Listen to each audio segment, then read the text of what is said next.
একজনের সঙ্গে ফোনে কথা বলছেন, সেই সময় আরেকজন আপনার মোবাইলের এই সিমে কল দিয়েছে।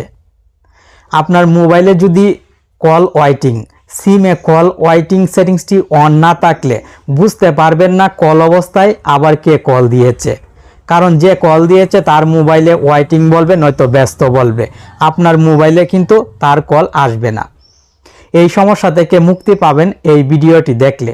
আমি আপনাকে দুইটি টেকনিক শিখিয়ে দিব। প্রথম কাজটি সেটিংসের মাধ্যমে করতে হবে। এই কাজটি করে রাখলে আপনি যখন কোনো একটি নাম্বারে কথা বলবেন, সেই সময় যদি আরও কেউ আপনার মোবাইলের সিমে কল দেয়, তাহলে তার মোবাইলের কল আপনার মোবাইলে আসবে, আপনি দেখতে পারবেন কে কল দিয়েছে।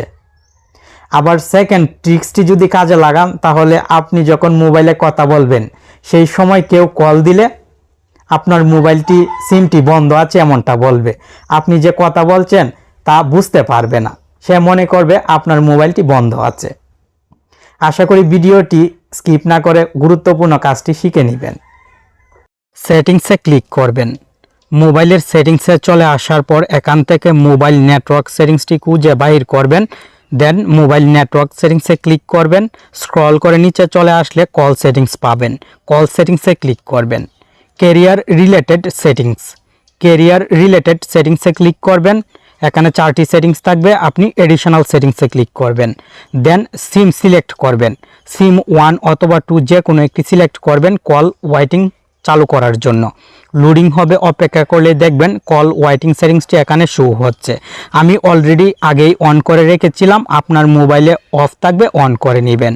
এভাবে পর্যায়ক্রমে দ্বিতীয় মানে সিম 2তেও কল ওয়েটিং চালু করে নেবেন। তাহলে দুইটি সিমে কল আসলে আপনি মোবাইলে কথা বলতে থাকলেও আরেকটি কল ঢুকবে।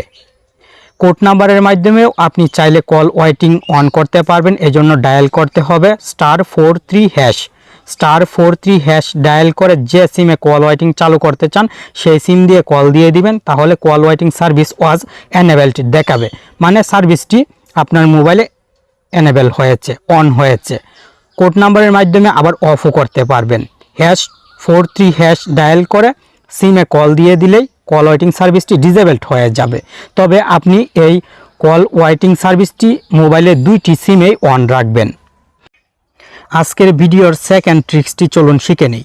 আপনি যখন মোবাইলে কথা বলবেন, আপনার প্রিয় মানুষের সাথে লং টাইম কথা বলবেন, সেই সময় যদি ছোটো ভাই বোন অথবা ফ্যামিলি মেম্বারদের কেউ কল দেয়, তবু আপনার মোবাইলের সিমে কল আসবে না, আপনার সিমটি বন্ধ আছে এমনটা বলবে।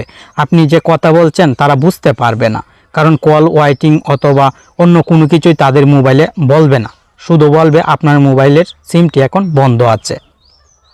এই জন্য যখন লং টাইম কথা বলবেন তার আগে মোবাইলের ডায়াল প্যাডে চলে আসবেন।